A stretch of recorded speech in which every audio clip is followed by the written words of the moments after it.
Hey everyone. सो आज की video में हम डिस्कस करेंगे इकोनॉमिक्स का एक बेसिक इंट्रोडक्शन। ठीक है, सो चलिए स्टार्ट करते हैं। सबसे पहले देखते हैं what is economics. So economics is the branch of science in which we study about allocation of limited resources such that it fulfil needs and wants of unlimited population of world is called economics. मतलब हमारे पास जो limited resource है उनका इस तरीके से allocation करना ताकि वो लोगों की अनलिमिट नीड्स एंड वांट्स को फुलफिल कर सकें, उसको हम इकोनॉमिक्स कहते हैं। अब बात कर लेते हैं कि फादर ऑफ इकोनॉमिक्स किसको कहते हैं। Father of economics Adam Smith को कहते हैं। उन्होंने अपनी एक बुक लिखी है वेल्थ ऑफ नेशन। उन्होंने इसमें इकोनॉमिक्स के बारे में बताया है। ठीक है, चलिए नेक्स्ट बात कर लेते हैं। अब हमारी जो इकोनॉमिक्स है मेजरली दो पोर्शन में डिवाइड है। एक होगी micro economics and second one is macro economics. ठीक है, तो बात करते हैं व्हाट इज माइक्रो इकोनॉमिक्स। तो माइक्रो इकोनॉमिक्स वो होती है that deals with the individual factor demand and supply. मतलब अगर हम किसी रेफरेंस से एक इंडिविजुअल चीज़ की बात करें तो उन सारी चीज़ों को हम पढ़ते हैं माइक्रो इकोनॉमिक्स में। अगर वही बात करें व्हाट इज़ मैक्रो इकोनॉमिक्स, तो जहाँ हम एक इकोनॉमी लेवल की बात करते हैं, यानी कि जब हम एक एग्रीगेट लेवल की बात कर रहे हों तो वहाँ हम मैक्रो इकोनॉमिक्स की बात कर रहे होते हैं। चलिए जान लेते हैं इन दोनों के बेसिक प्रिंसिपल्स। तो जो माइक्रो इकोनॉमिक्स का बेसिक प्रिंसिपल होता है individual demand and supply, and जो मैक्रो इकोनॉमिक्स का बेसिक प्रिंसिपल है that is aggregate demand and supply और इकोनॉमिक डिमांड एंड सप्लाई। ठीक है, अब बात कर लेते हैं फादर ऑफ माइक्रो इकोनॉमिक्स हम एडम स्मिथ को ही बोलते हैं। एंड अगर बात करें father who is the father of macro economics तो जेएम कीन्स का नाम सामने आता है। ठीक है, अब चलिए इन दोनों को अब हमने डेफिनेशन के थ्रू तो समझ लिया, अब एक एग्जाम्पल के थ्रू समझते हैं।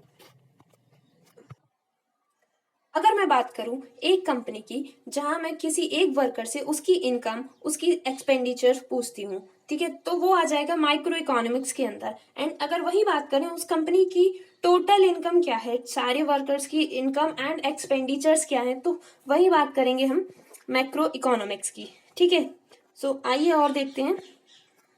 अब बात कर लेते हैं व्हाट इज बजट। बजट क्या होता है, जैसे अब ऐसे समझिए कि जब भी हम जैसे मार्केट में कोई सामान खरीदने जाते हैं या फिर हमें मतलब बहुत सारा सामान खरीदना है, तो अगर हम किसी के साथ जा रहे हैं तो हम उसे अपना बजट पहले ही बता देते हैं कि भाई मेरे पास जैसे 5,000 रुपए हैं, हमें इसके अंदर ही अपनी जो है शॉपिंग को खत्म करना है, और जिस तरीके से कि हमारी सारी नीड्स एंड डिमांड्स पूरी हो जाएं।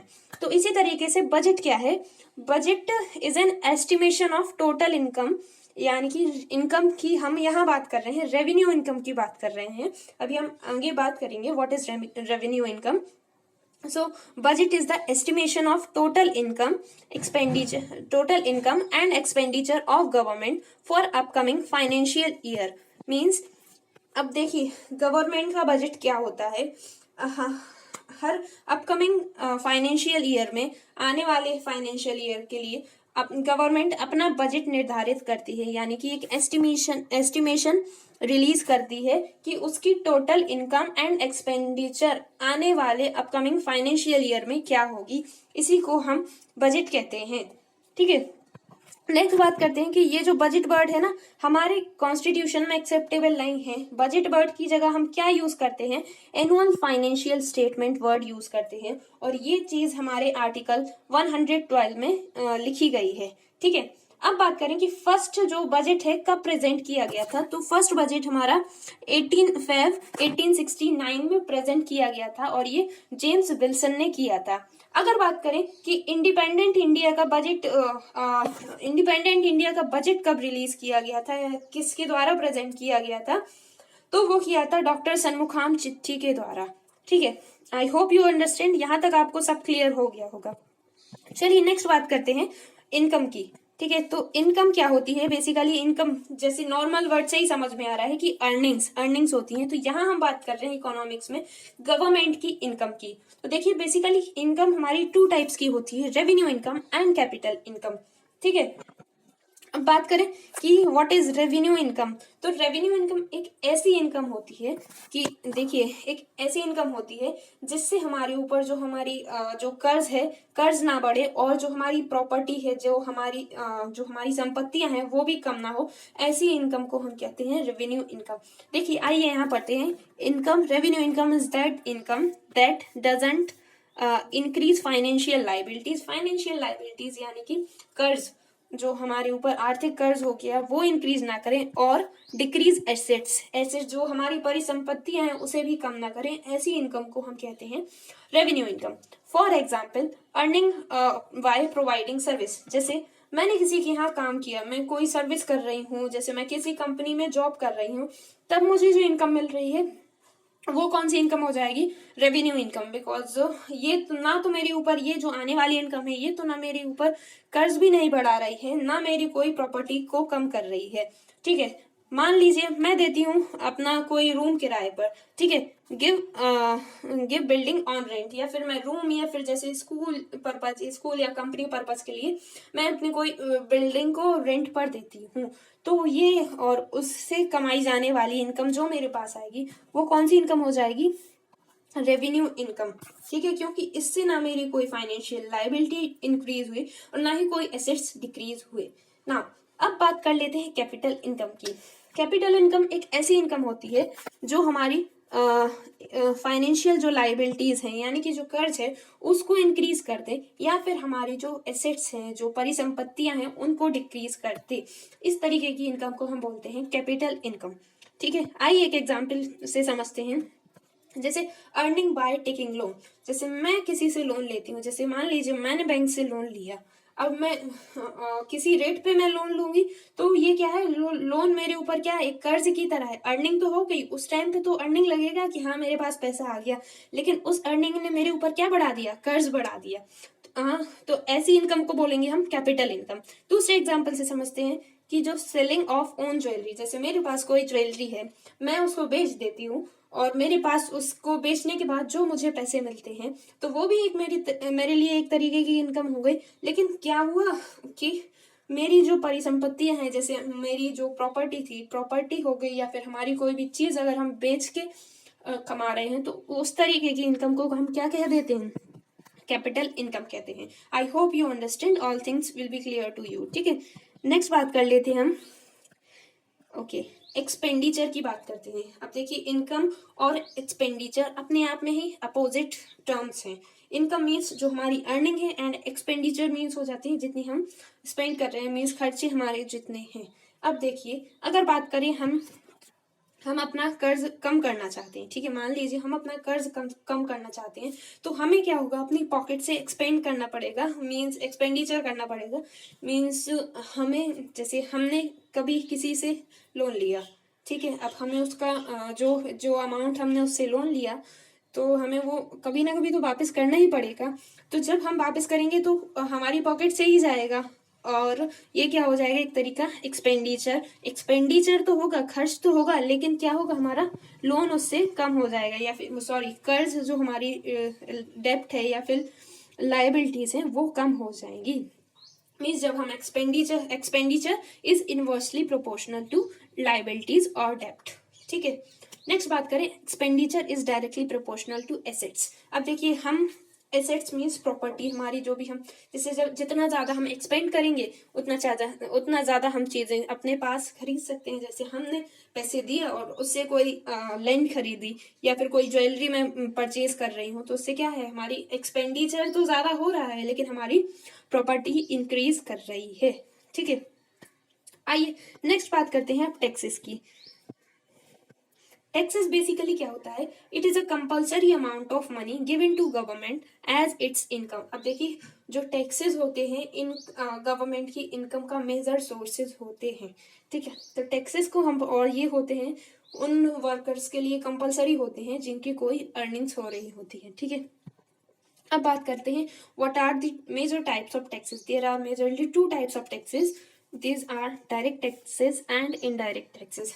अब डायरेक्ट इनडायरेक्ट टैक्स से आप क्या समझते हैं? शायद ऐसा कि जिस टैक्स को हम डायरेक्ट हैंड टू हैंड पे करते हैं उसको डायरेक्ट टैक्स कहते हैं, और इनडायरेक्ट टैक्स वो कि जो इनडायरेक्टली टैक्सेस हमसे लिए जा रहे हैं उनको इनडायरेक्ट टैक्सेस कहते हैं। नहीं, इसको हम ऐसे बिल्कुल भी नहीं कह सकते। ठीक है, तो आइए समझते हैं कि डायरेक्ट एंड इनडायरेक्ट टैक्स क्या होते हैं। ठीक है, डायरेक्ट टैक्स कुछ इस तरीके के टैक्स होते हैं, अगर जो जिस पे अप्लाई किया जाए, मीन्स जिस पे इम्पोज किया जाए तो सिर्फ वो उसी को पे करने पड़ेंगे, means non transferable in nature होते हैं ये direct tax. For example income tax, जैसे मैं किसी कंपनी में वर्क कर रही हूँ, अब मेरी जो इनकम आ रही है उस पे क्या है, एक टैक्स इम्पोज होगा। ठीक है, मेरी जो इनकम आ रही है उस पे एक टैक्स इम्पोज होगा। मैं कह रही हूँ कि मेरी जो इनकम आ रही है उस पे एक टैक्स इम्पोज होगा। अब मैं उस टैक्स को, जो भी मेरे ऊपर इम्पोज हुआ है, सिर्फ वो मुझे ही पे करना पड़ेगा। कोई और पे मैं किसी और के लिए मैं किसी और पर वो टैक्स ट्रांसफर नहीं कर सकती। इस तरीके के टैक्स को क्या बोलते हैं, डायरेक्ट टैक्स बोलते हैं। And this tax is non transferable in nature.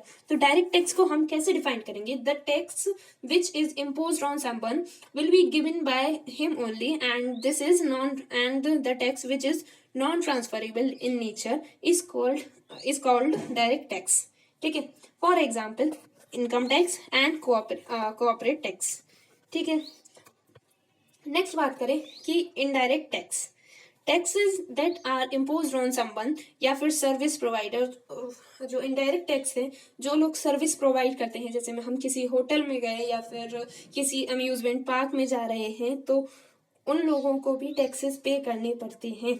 ठीक है, तो वो क्या करते हैं, आइए पहले इसको एग्जाम्पल से समझते हैं। जैसे हम किसी होटल में खाने गए, अब जब हमारे पास बिल बन के आता है तो उसमें जीएसटी भी ऐड रहती है। अब देखिए ये कैसे ट्रांसफरेबल हो गया नेचर में, ताकि देखिए अब टैक्स अप्लाई हुआ उस होटल वाले पे, मीन्स जो हमें सर्विस प्रोवाइड कर रहा है उससे बोला गया, गवर्नमेंट ने उससे बोला कि आपको हमें इतना इतना टैक्स पे करना है। बट वो क्या कर रहे हैं, अपना टैक्स हम पर ट्रांसफर कर रहे हैं, क्योंकि हम पर ट्रांसफर कर रहे हैं। अब जब भी हमें बिल मिलता है तो उसमें एक जीएसटी इंक्लूड होती है। तो वही है इनडायरेक्ट टैक्स का पार्ट, जो हमारे ऊपर ट्रांसफर किया जाता है, मीन्स हमारे ऊपर थोपा जाता है। ठीक है, तो ऐसे टैक्स को हम कहते हैं कि इनडायरेक्ट टैक्स है भाई ये। ठीक है, तो आई होप आपको इनडायरेक्ट एंड डायरेक्ट टैक्स के बीच में एक क्लियर डिफरेंस समझ में आ गया हो। ठीक है, चलिए नेक्स्ट बात करते हैं, व्हाट इज कैस्केडिंग सिस्टम। अब देखिए बात करते हैं कैस्केडिंग सिस्टम क्या होता है। Cascading system is taxes on tax. अब मान लीजिए कोई हमारे पास एक रॉ मटेरियल है, जैसे मैं कोई इंडस्ट्री अच्छा जैसे मैं कोई सामान को प्रोड्यूस करना चाहती हूँ। ठीक है, तो मैं क्या करूंगी, सबसे पहले रॉ मटेरियल लेने जाऊंगी। रॉ मटेरियल जब मैंने लिया तो मुझे मान लो वहां मुझे 2 रुपए का टैक्स देना पड़ा। ठीक है, मैंने जो भी परचेज किया। अब जब मैं उस गुड को इंडस्ट्री के थ्रू सेमी फिनिश करूंगी या फिर मतलब थोड़ा सा रॉ मटेरियल से फिनिश गुड की तरफ ले जाऊंगी, तब भी मुझे थोड़ा सा टैक्स पे करना, यानी कि मान लीजिए मुझे 2 रुपए का टैक्स पे करना पड़ गया। ठीक है, देन नेक्स्ट है, जब मैंने उस गुड को रॉ मटेरियल को टोटल सेमी फिनिश्ड मटेरियल को टोटली फिनिश्ड मटेरियल में, फिनिश्ड गुड में कन्वर्ट किया, तब भी मुझे 2 रुपए का टैक्स देना पड़ा, मान के चलिए। ठीक है, फिर उसके बाद जब मैं वो गुड बेचने के लिए ले गई, यानी कि जब उसमें मैंने पहले वैल्यू ऐड करूंगी, जब उस गुड की मैंने वैल्यू ऐड करी, तब भी उस टाइम पे भी मुझे एक टैक्स देना पड़ गया, जो क्या है, वैल्यू एडेड टैक्स। ठीक है, तो कुल मिला के यहाँ देखिए टैक्सेस ऑन टैक्स, मतलब हमने यहाँ रॉ मटेरियल पे भी एक बार टैक्स दिया, फिर जब उसको सेमी फिनिश गुड में कन्वर्ट किया तब भी मुझे टैक्स देना पड़ा, जब मैं उसको फिनिश गुड में कन्वर्ट करती हूँ तब भी मुझे टैक्स देना पड़ रहा है, और जब मैं उसकी वैल्यू एड करती हूँ तब भी मुझे एक टैक्स देना पड़ रहा है, जिसका नाम है वैल्यू एडेड टैक्स। कुल मिला के कास्केडिंग सिस्टम क्या है, टैक्सेस पे टैक्स लगाना मैं कह रही हूँ। तो इस तरीके से क्या हुआ, हमारे जो मार्केट के अंदर है ना, महंगाई बहुत ज्यादा बढ़ गई। तो यही है बस कास्केडिंग सिस्टम। अब देखिए कास्केडिंग सिस्टम हमारे जीएसटी लागू होने से पहले कास्केडिंग सिस्टम ही था हमारे मार्केट में। ठीक है, जब 1 जुलाई 2017 को जीएसटी लागू किया गया तो इसे हटाया गया। अब देखिए आइए बात करते हैं जीएसटी की। What is GST? So GST is basically GST is basically goods and service tax. ठीक है, जीएसटी क्या होता है हमारा? गुड्स एंड सर्विस टैक्स होता है। अब देखिए वाई जीएसटी, मतलब जीएसटी को हमारे सिस्टम में लाना क्यों जरूरी था?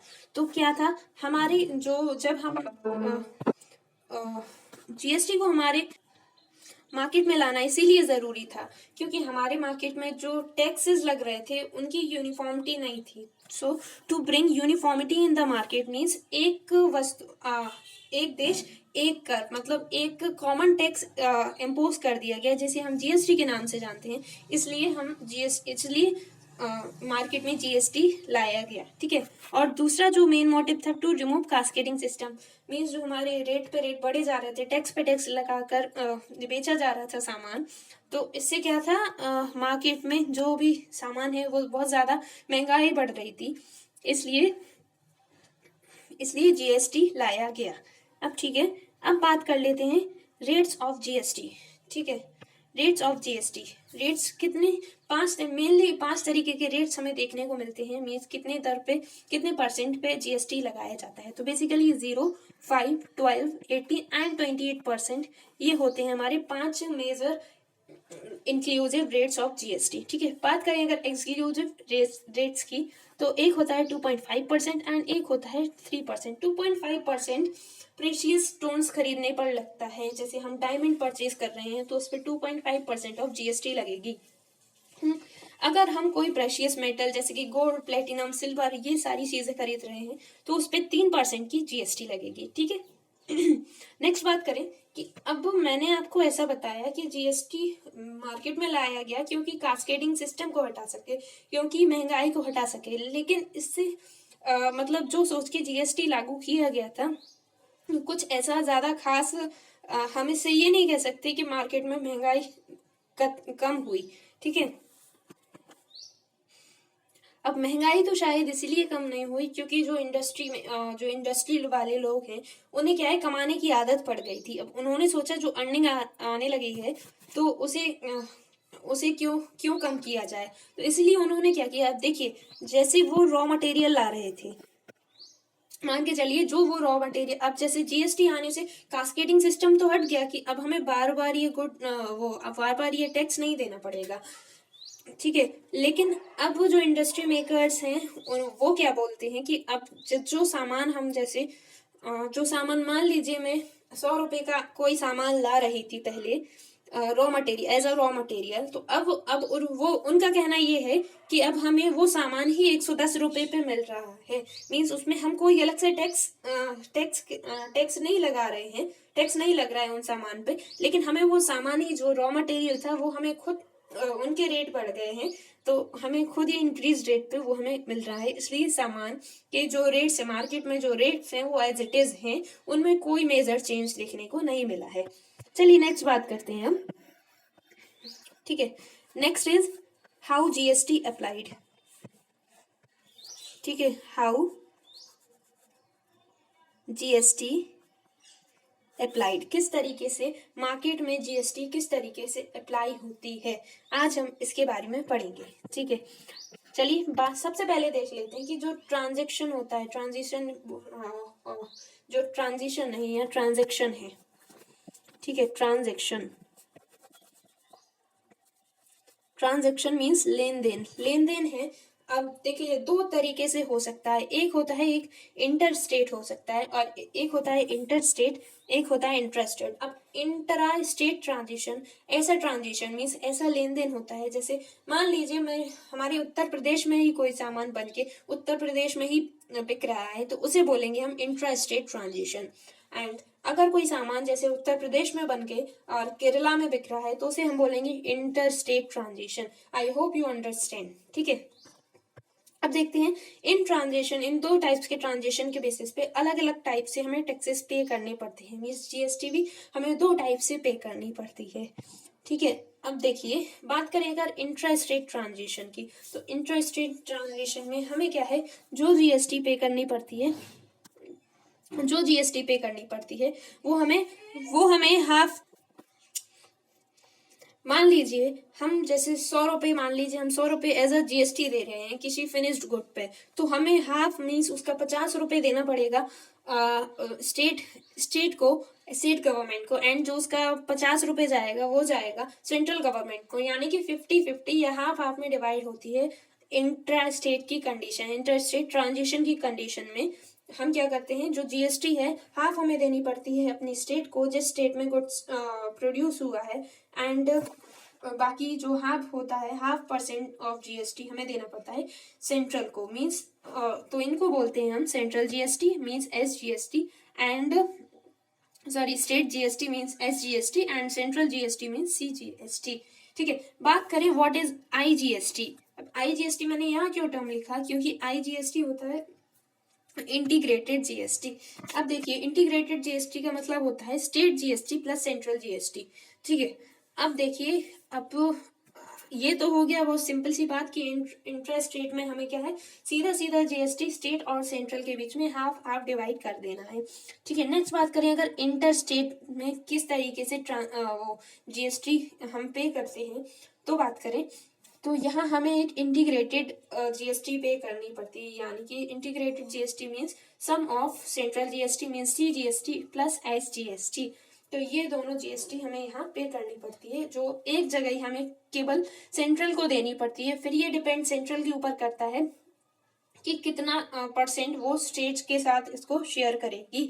मीन्स जो इंटीग्रेटेड वाली जो GST होती है उसका ratio of taxes is not pre defined, is not pre defined.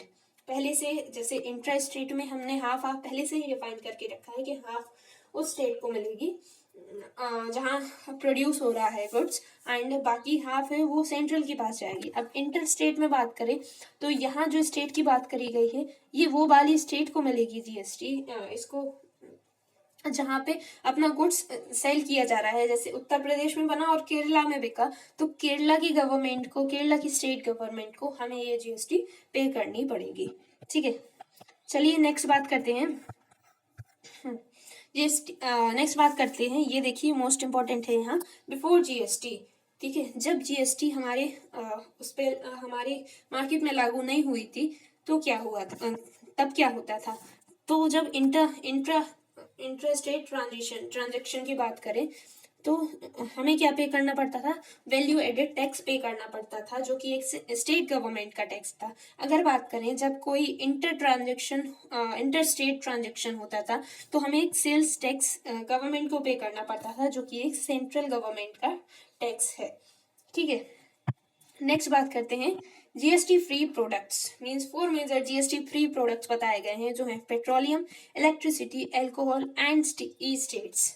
ठीक है, अब आइए एक मोस्ट इम्पॉर्टेंट टॉपिक पर चलते हैं, जो है HSN code. HSN means harmonised system of nomenclature code. अब देखिए ये जो कोड होता है ये इसलिए हमें मेंशन करना पड़ता है, ये देखिए गवर्नमेंट ने इसके लिए अलग से लिस्ट बनाई है ताकि हम प्रोडक्ट्स को अलग अलग कैटेगरी में उसके कोड के अकॉर्डिंग डिवाइड कर सकें। ठीक है, किसी भी प्रोडक्ट को पहचानने में ज़्यादा डिफिकल्टी ना हो और GST देते टाइम हमें एक एक प्रोडक्ट की इंफॉर्मेशन ना कलेक्ट करनी पड़े, इसलिए HSN कोड को अप्लाई किया गया है। अब बात कर लेते हैं टर्नओवर एंड इनवॉइसेस। किसके टर्नओवर एंड इनवॉइसेस मीन्स जो HSN है, harmonise system of nomenclature code है, इनके टर्नओवर एंड इनवॉइसेस की बात कर लेते हैं। टर्नओवर मीन्स होता है एक जो हम एनुअल बेसिस पर जो भी हमारा बिजनेस हुआ है उसकी अर्निंग्स वगैरह जो भी हमारे पास हम जो कलेक्ट कर पाए हैं बेसिकली। ठीक है, अब बात करें कि HSN कोड किसको मेंशन करना ज़रूरी होता है किसको नहीं, तो बात करें कि जो HSN कोड होता है मेजरली 8 डिजिट तक पहुंच जाता है। ठीक है, बट हमें पढ़ना कितना है, सिर्फ 0 डिजिट का, 2 डिजिट एंड 4 डिजिट का। मीन्स अब देखिए, अब मतलब 0 डिजिट का मतलब कुछ ऐसा है कि कौन लोग ऐसे होते हैं जिनको अपना HSN कोड मेंशन करना बिल्कुल भी मैंडेटरी नहीं है, जिनकी टर्नओवर यानी कि जिनका जो टेन्योर है वो 1.5 करोड़ से अगर कम है तो उनको कोई भी ज़रूरत नहीं है अपना HSN कोड मेंशन करने की। अगर बात करें 2 डिजिट कोड कौन मेंशन करता है, तो ऐसे टैक्स पेयर इन 2 डिजिट कोड को HSN कोड को मेंशन करते हैं जिनकी जो टेन्योर या फिर हम कह सकते हैं जो जिनकी जो टर्नओवर एंड इनवॉइसेज हैं कितनी 1.5 करोड़ से लेके 5 करोड़ के बीच में है। बात करें अगर 4 डिजिट HSN कोड कौन मेंशन करता है, जिनकी जो टर्नओवर्स हैं या जिनकी भी जो एनुअल इनकम वगैरह कह सकते हैं हम इसको, जिनकी जो टर्नओवर है किसी 5 करोड़ से ज्यादा है, तो ऐसे टैक्स पेयर को 4 डिजिट का HSN कोड मेंशन करना पड़ता है, ठीक है, and it's mandatory. So I hope आपको हर चीज समझ में आ गई हो and this was the introductory lecture of economics. हमने आज की वीडियो में कवर किया what is economics, it's type, micro economics and macro economics with examples. Father of economics, what is budget, income, types of income, revenue and capital income, ठीक है। Next किया हमने इनमें एक्सपेंडिचर लाइबिलिटीज एंड असेट्स में relation हमने पढ़ा कि expenditure is directly proportional to assets and inversely proportional to डेब्ट और लाइबिलिटीज। नेक्स्ट हमने बात करी taxes and types of taxes की, ठीक है। नेक्स्ट हम गए कास्केडिंग सिस्टम पे जो भी हमारे GST आने से पहले हमारे मार्केट में था। नेक्स्ट हमने बात करी GST क्यों लाना जरूरी था, GST के रेट्स क्या हैं और व्हाट इज GST, ये सारी चीजें हमने यहाँ कवर करी। नेक्स्ट बात हमने करी कि जो ट्रांजैक्शन कितने टाइप्स के होते हैं, GST हमारे मार्केट में किस तरीके से अप्लाई की जाती है, किस तरीके से लागू की जाती है, ठीक है। Next is GST free products and हमने बात करी HSN कोड के बारे में।